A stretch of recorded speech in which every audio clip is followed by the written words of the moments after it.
Ribbon snakes get mistaken for garter snakes because, I mean, essentially, they are garter snakes. They're a member of the garter snake genus, Thamnophis. So there's 3 species of Thamnophis in Ontario. I worked on Butler's garter snakes in southwestern Ontario. They're endangered, tiny little garter snake, short little face. There's the eastern garter snake. Most people are familiar with those because they have them in their backyards, at least if you're lucky. And then there's the ribbon snake. They're skinnier, they have brighter colors. They're active, pretty much limited to aquatic environments, rivers, streams, bogs, things like that. They do everything a garter snake does, except they're a little more picky. They're a little more picky in their diet. They're a little more picky in their habitat. They're a little more specialist than a garter snake is. Garter snakes are very generalist.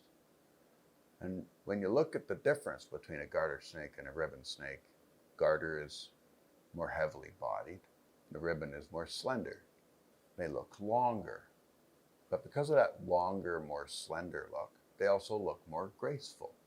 The eastern garter snake and the Butler's garter snake and the ribbon snake, they all have these stripes go down their bodies, but those stripes are all in different places on their bodies. If you want to take the time, you can actually learn where all those stripes are, because it's always the same for ribbon snakes. It's always the same for Butler's garter snakes. Those stripes are placed on there with design, carried out by genetics. Ribbon snakes typically have the same colors throughout their life, but the color that you're really lucky to see in a ribbon snake is the russet color underneath their belly, like at the side of their torso, if you will. Torso. Never thought about a snake having a torso. It's a long, skinny torso. They have cream-colored faces with a little eye mark in front of their eye. Beautiful to look at. Very different from garter snakes, who have the same colors for their entire life, but it's very different per individual.